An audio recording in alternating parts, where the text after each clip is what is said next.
बिस्मिल्लाहिर्रहमानिर्रहीम। हम स्टार्ट कर रहे हैं लैब नंबर 2, जिसपे हमने एक एलटीआई सिस्टम का टाइम डोमेन एनालिसिस करना है।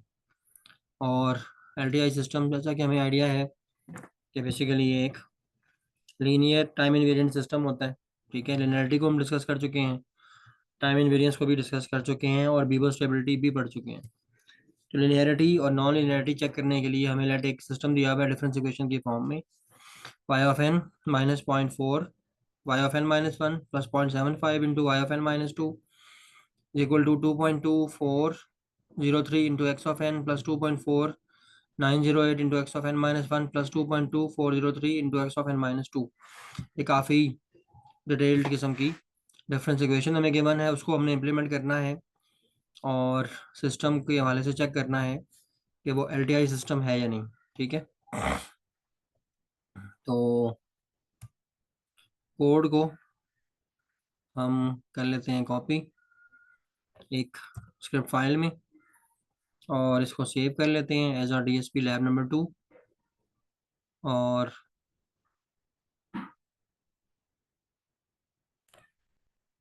लैब 2 का एक फोल्डर बना के इसमें इसको ना सेव कर लेते हैं।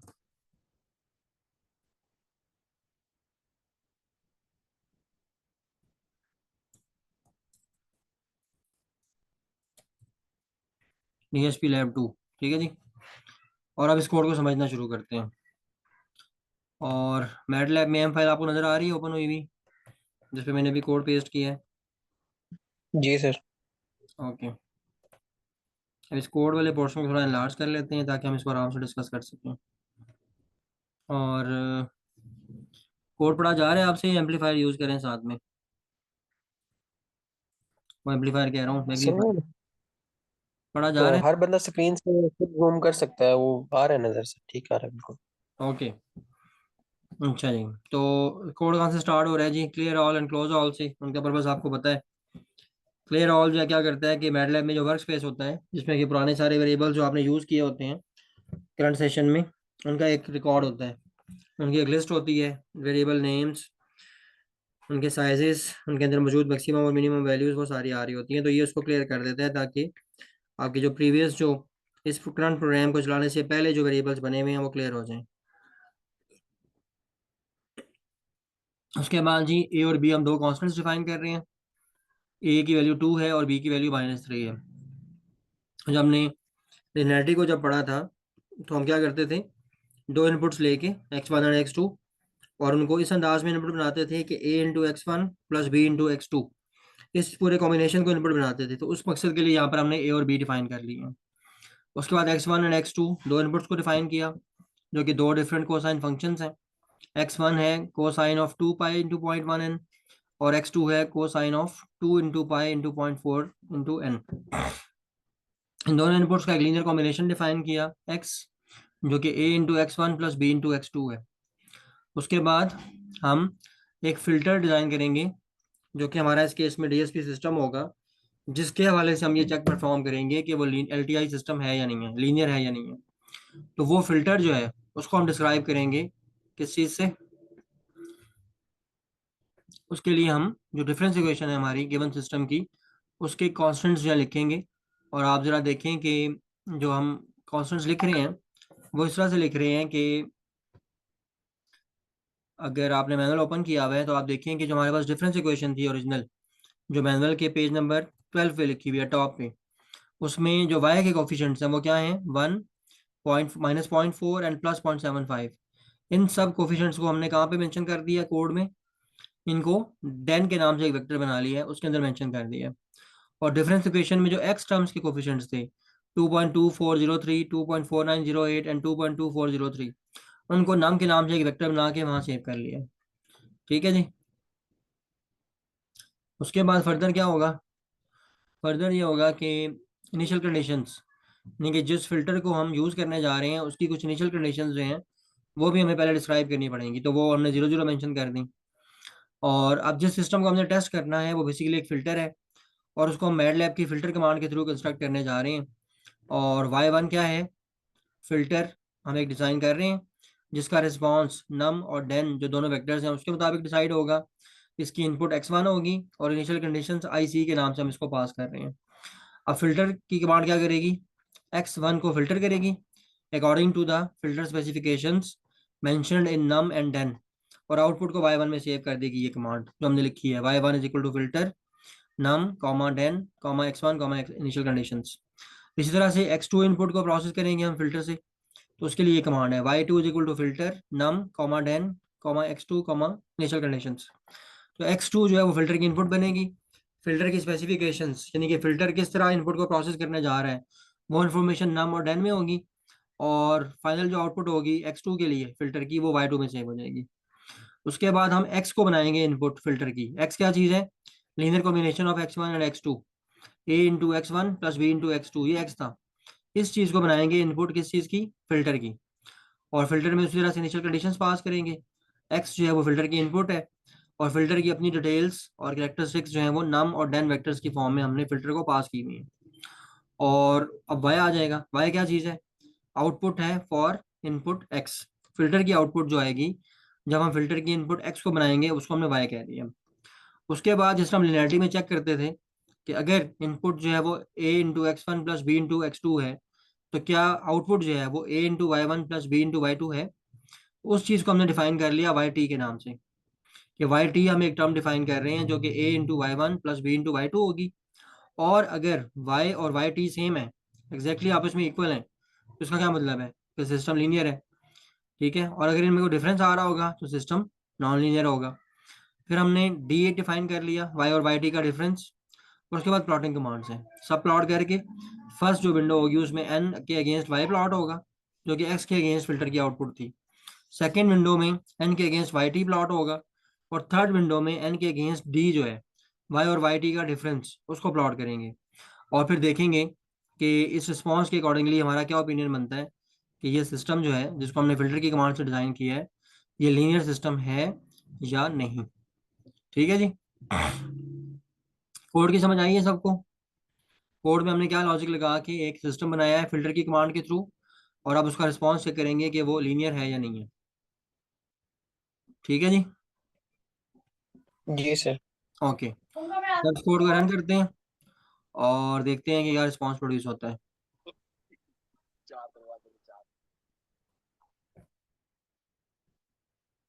ये है जी आपके पास, देखें कि आपके पास जो आउटपुट प्रोड्यूस हुई है उसमें फर्स्ट केस में कौन सी आउटपुट आ रही है, जिसको हमने वाई कहा था, जो कि एक्स इनपुट के अगेंस्ट फिल्टर की आउटपुट है। सेकंड केस में वाई टी जो हमने डिफाइन किया है वो आ रहा है। और थर्ड केस में आप जरा नोट करें कि 6 × 10⁻⁻⁻15 के अगेंस्ट ये मैग्नीट्यूड्स आ रही हैं। ठीक है, यानी कि इतना माइनर सा डिफरेंस है इन दोनों का, वाई और वाई टी का। आप अगर यहाँ पर एक काम और कर लें कि जो आपके पास है ना डी,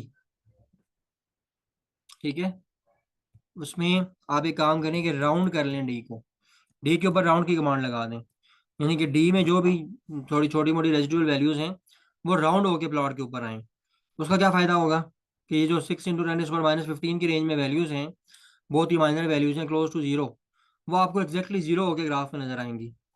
ठीक है जी, तो ये वाई और वाई टी जो एक तो एक्चुअल आउटपुट थी फिल्टर की, और एक हमने जो खुद कंस्ट्रक्ट की हुई थी कि एक output A into Y one plus B into Y two है या नहीं है।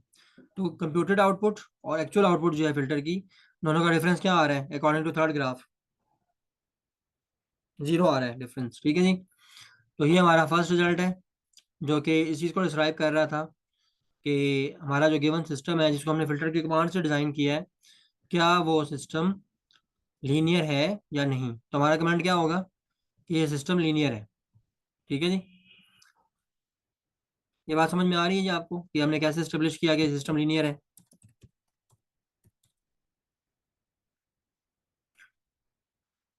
हेलो,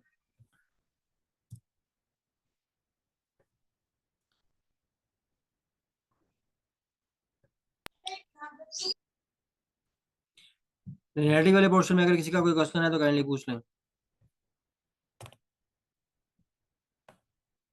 हेलो,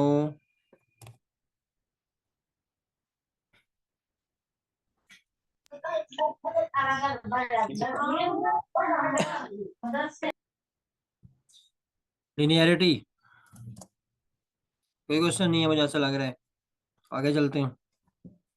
नेक्स्ट जो हमारे पास कोड है जी मैनुअल में, वो इस हवाले से है कि हमें एक सिस्टम दिया हुआ है डिफरेंस इक्वेशन की फॉर्म में, और वही फर्स्ट पार्ट में जो लिनियरिटी के लिए हमने सिस्टम यूज़ किया है वही सेम डिफरेंस इक्वेशन है, और उसको हम यूज़ करने जा रहे हैं एक सिस्टम की टाइम इनवेरियंस चेक करने के लिए। ठीक है जी। तो कोड मैं कॉपी कर लेता हूँ एम फाइल में, और फिर वहाँ से इसको डिस्क्राइब करूँगा।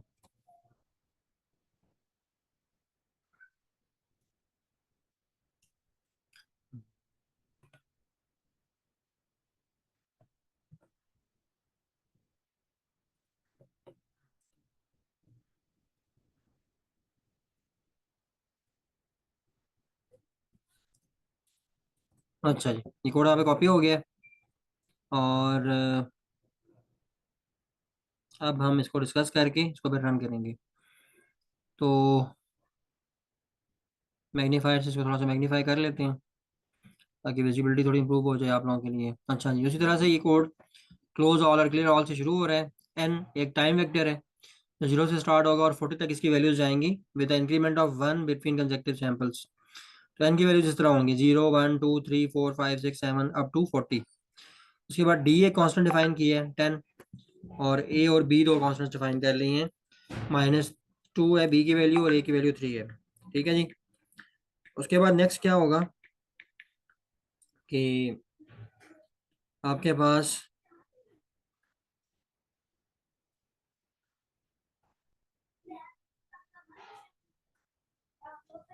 अच्छा जी, नेक्स्ट क्या है कि आपके पास आपने एक इनपुट डिफाइन की x, which is a into cos of 2 pi into 0.1n plus b into cos of 2 pi into 0.4n। दोनों इनपुट्स आपने डिफाइन कर ली। और उसके बाद एक्स डी क्या है? एक्स डी बेसिकली एक्स का एक डिलेड वर्जन है। ठीक है। और डिले आप कैसे प्रोड्यूस कर रहे हैं मैटलैब एनवायरनमेंट में? एक्स के स्टार्ट में कुछ जीरोस इंसर्ट करके, और कितने जीरोस इंसर्ट कर रहे हैं? जीरोस 1 डी, यानी कि एक जीरोस का एक ऐसा मैट्रिक्स बनेगा जिसमें एक रो होगी और 10 कॉलम होंगे, क्योंकि डी की वैल्यू 10 है।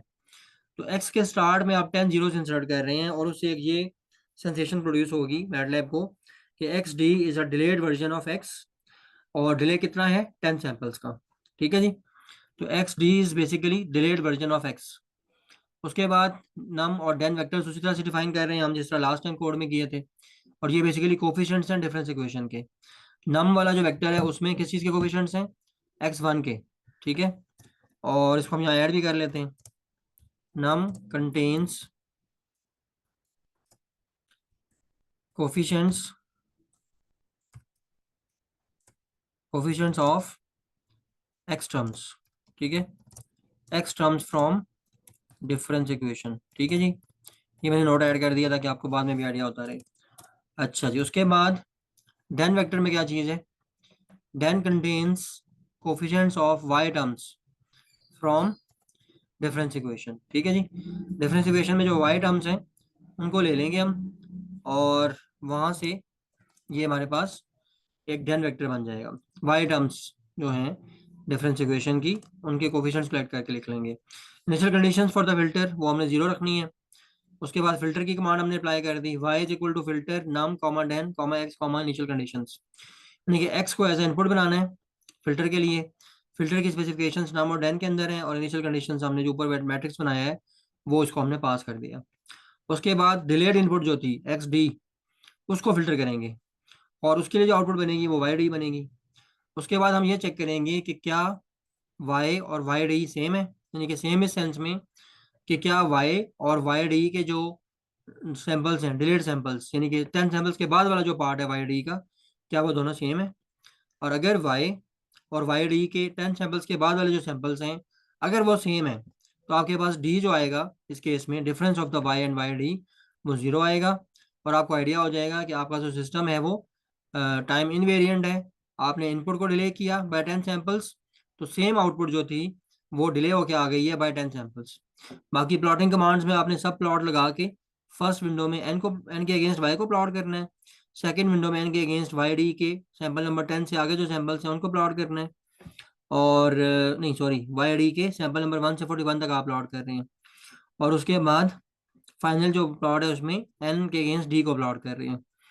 और इस केस में भी बेहतर है कि आप डी के ऊपर ना राउंड की कमांड लगा दें, ताकि जो भी थोड़ा बहुत डिफरेंस है वो बिल्कुल 10 की नेगेटिव पावर्स में जाके बहुत एक्सट्रीम सा जो डिफरेंस है दोनों वैल्यूज में, वो राउंड होकर प्लॉट हो ताकि एग्जैक्टली आपको प्लॉट में जीरो नजर आए।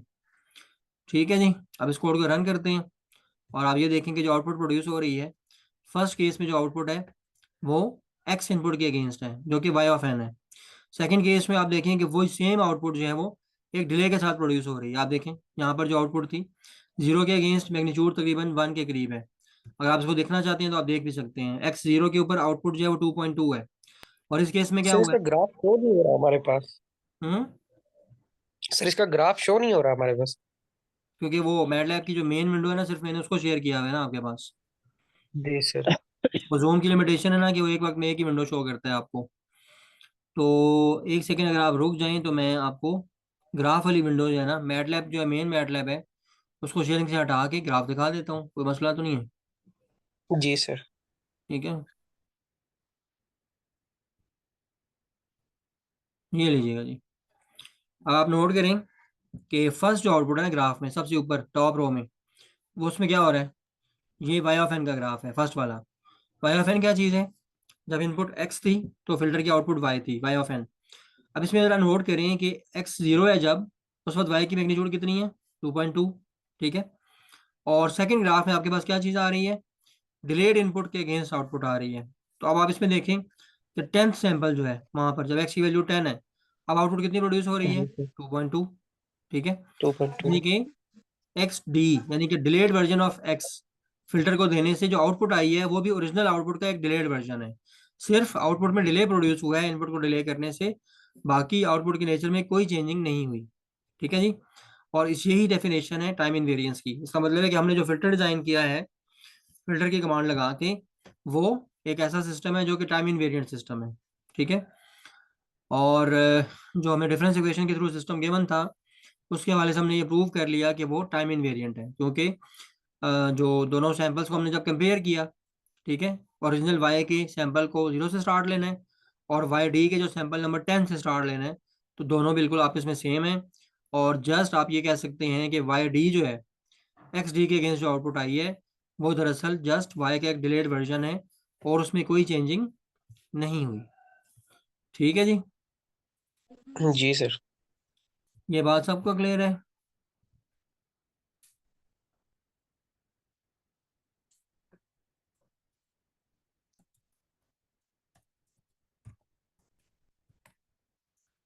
टाइम इनवेरियंस का रिजल्ट हमारे पास सेव हो गया जी।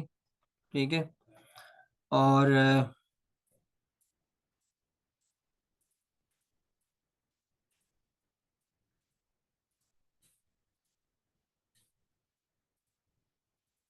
टाइम इनवेरियंस ओके जी। अच्छा, अब नेक्स्ट हम कोड की तरफ चलते हैं। और अब हमें मैटलैब को शेयर कर लेना चाहिए दोबारा। ठीक है। और अब आपको मैटलैब विंडो नजर आनी चाहिए जिसमें एक मैंने लैब टू डॉट एम के नाम से फाइल ओपन की हुई है और उसमें कोड कॉपी किया हुआ है, पहले लिनियरिटी का और उसके बाद टाइम इनवेरियंस का। ठीक है। पुराने दोनों कोड्स को मैंने जी कर सर। दिया कमेंट। और अब मैं नेक्स्ट जो थर्ड कोड है अकॉर्डिंग टू मैनुअल, जो कि इम्पल्स रिस्पॉन्स की कैलकुलेशन का कोड है, उसको इधर कॉपी करके एक्सप्लेन करूंगा और फिर रन कर लूंगा। प्रॉब्लम उसी तरह से स्टार्ट होगा एक डिफरेंस इक्वेशन की अवेलेबिलिटी से। ठीक है। और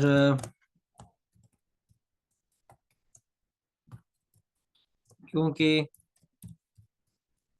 ये कोड जो है इम्पल्स रिस्पॉन्स की कंप्यूटेशन का है, मैंने इसके ऊपर मेंशन कर दिया कि ये इम्पल्स रिस्पॉन्स की कंप्यूटेशन का कोड है। और अभी जो है हम इसको डिस्कस करना शुरू करते हैं। उसी तरह से क्लोज ऑल और क्लियर ऑल से कोड स्टार्ट हो रहा है। एन हम एक वेक्टर डिफाइन कर रहे हैं जिसमें एक सिंगल वैल्यू है 40।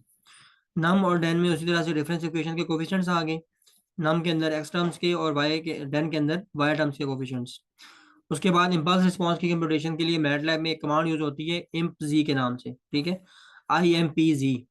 ये कोड क्या, ये फंक्शन क्या करता है मैटलैब का, कमांड क्या करती है, ये इसको आप सिस्टम या डिफरेंस इक्वेशन के नम और डेन प्रोवाइड करते हैं और ये आपको इम्पल्स रिस्पॉन्स उस सिस्टम का कंप्यूट करके देता है। और इम्पल्स रिस्पॉन्स की कंप्यूटेशन कैसे होती है? डिफरेंस इक्वेशन के थ्रू। इसका हमने थ्योरी में एक प्रॉब्लम भी सॉल्व किया है, तो वही सारा एल्गोरिदम बैकग्राउंड में लगा हुआ है और आप जस्ट क्या कर रहे हैं, डिफरेंस इक्वेशन के एक्स टर्म्स और वाई टर्म्स के कोफिशिएंट्स प्रोवाइड कर रहे हैं। और कैपिटल एन क्या चीज़ है कि आपको जो इम्पल्स रिस्पॉन्स चाहिए वो कितनी लेंथ का हो, वो भी आपने डिटेल दे दी। तो थर्ड इनपुट है ना imp g फंक्शन की, कैपिटल एन, वो दरअसल आप length of the impulse response बता रहे हैं कि आपको कितनी वैल्यूज के ऊपर मुश्तमिल इम्पल्स रिस्पॉन्स मैटलैब की तरफ से कैलकुलेट हुआ हुआ रिक्वायर्ड है।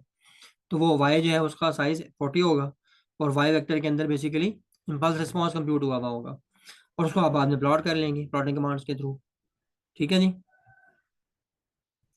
इम्पल्स रिस्पॉन्स की कंप्यूटेशन का कोड सबको समझ में आ गया? जी सर। ओके, अब इसको रन करते हैं, और इसको रन कर लिया तो हमारे पास ये देखें, ये सिस्टम का इम्पल्स रिस्पॉन्स कंप्यूट हो गया आ गया। ठीक है। और इम्पल्स रिस्पॉन्स क्या होता है, एक दफ़ा रिकॉल करते हैं, output of the system if input is impulse sequence.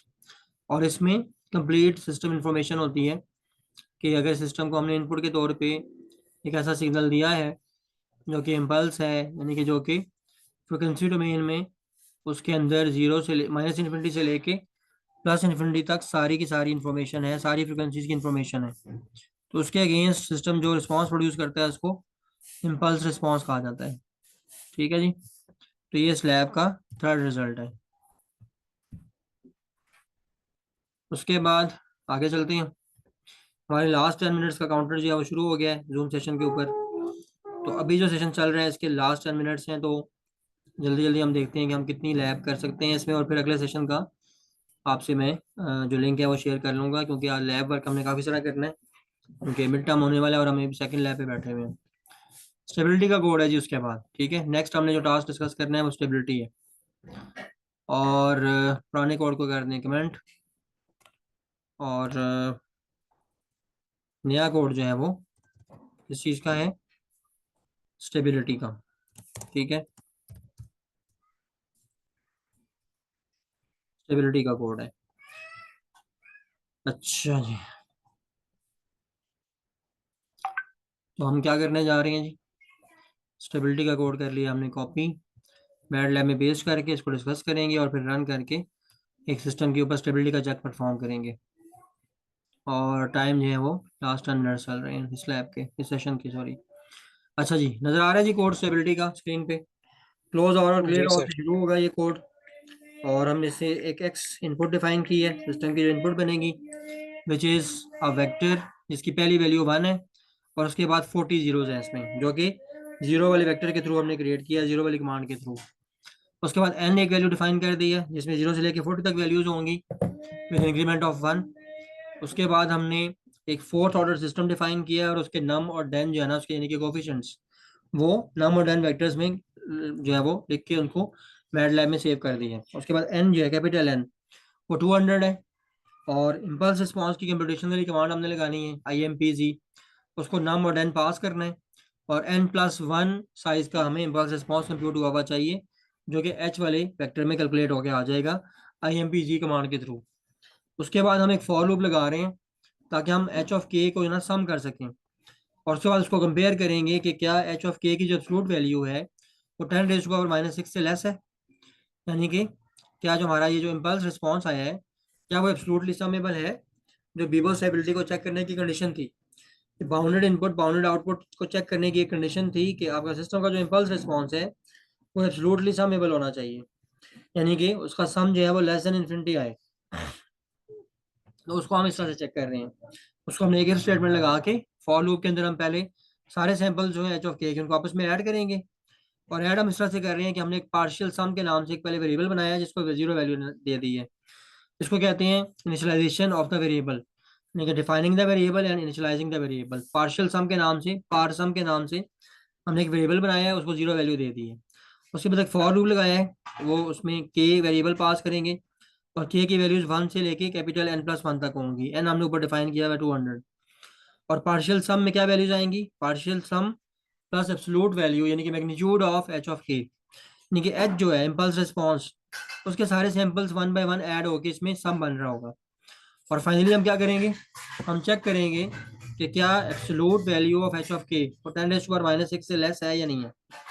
और जिस स्टेज में वो इससे लेस आ जाएंगी वहां पर ये जो फॉर लूप है वो एंड हो जाएगा। उसके बाद हम इम्पल्स रिस्पॉन्स को प्लॉट करेंगे ताकि हमें ये पता चले कि एक स्टेबल सिस्टम का जो इम्पल्स रिस्पॉन्स है वो कैसा होता है। और इस कोड को रन करने से हमें सिस्टम की स्टेबिलिटी के बारे में कॉन्सेप्ट मिलेगा, तो इस कोड को रन करके चेक करते हैं कि हमें क्या रिजल्ट मिल रहा है। हमने इस कोड को रन किया और इस तरह से आप देखें कि हमारे पास इम्पल्स रिस्पॉन्स आ रहा है, जिस केस में आप देखें कि ये इम्पल्स रिस्पॉन्स जो है वो नॉन जीरो वैल्यूज से स्टार्ट हुआ है और जीरो वैल्यूज की तरफ हमने इसको कंप्लीट 201 वैल्यूज के लिए प्लॉट कर लिया है। और इसमें जो हमारे पास जिस स्टेज पे जाके इम्पल्स रिस्पॉन्स की वैल्यूज जो है वो लेस हुई हैं 10⁻⁻6 से, उस स्टेज पे जाके जो सम कैलकुलेट करने वाला लूप था वो टर्मिनेट हो जाएगा। ठीक है जी। तो ये बेसिकली स्टेबिलिटी के ऊपर एक चेक परफॉर्म करने वाली एक कोड था हमारे पास। और इसके साथ ही हमारी लैब 2 जो है वो कंप्लीट हो गई है, लेकिन हमारे पास जो 4-5 मिनट बचे हैं उसमें हम जितना मुमकिन है इसके टास्क डिस्कस कर लेते हैं। और वैसे इसके टास्क जो है वो आप खुद ट्राई करेंगे और डिस्कस करेंगे नेक्स्ट सेशंस में कि आपको क्या इशू आया है। स्टेबिलिटी का रिजल्ट जी मैंने अपने पास सेव कर लिया है। और अब हम आ जाते हैं टास्क के ऊपर। ठीक है। और अभी फिलहाल हम मैट लैब नहीं यूज़ कर रहे होंगे, तो मैं मैट लैब को रिमूव करके लैब मैनुअल आपको शो कर रहा हूँ स्क्रीन के ऊपर। ठीक है जी। और टास्क में क्या करना है? ठीक है सर। टास्क 1 क्या है? Consider another system describe by y of n is equal to x of n plus x of n minus 1। एक और सिस्टम लेना है हमने। ठीक है। मैनुअल में तो हमने एक और सिस्टम लिया हुआ था ना जी, वो डिफरेंस इक्वेशन की फॉर्म में। मैं आपको वो डिफरेंस इक्वेशन दिखा भी देता हूँ। ये सिस्टम हमने कंसिडर किया था जो इम्पल्स रिस्पॉन्स कंप्यूटेशन के नीचे लिखा हुआ है। y of n minus 0.4 y of n minus 1 plus 0.75 into y of n minus 2 is equal to 2.24 into x of n plus 2.4 into x of n minus 1 and so on.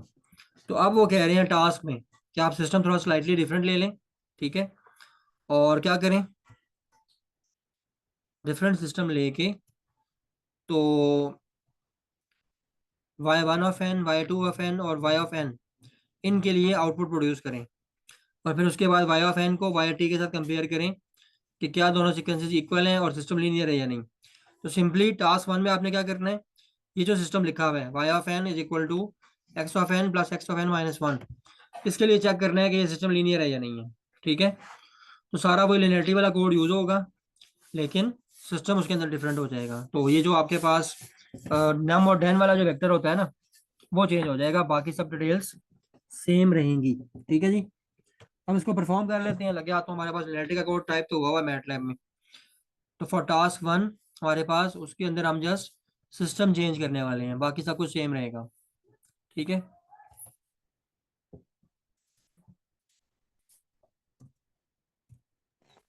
ठीक है sir. Task 1 मैं जरा सा इसका नाम करके ना code type कर लूँ तो मैट लेवल विंडो आपको स्क्रीन पे शेयर करवा देता हूँ, तो आपको आइडिया भी हो जाए कि हो क्या रहा है।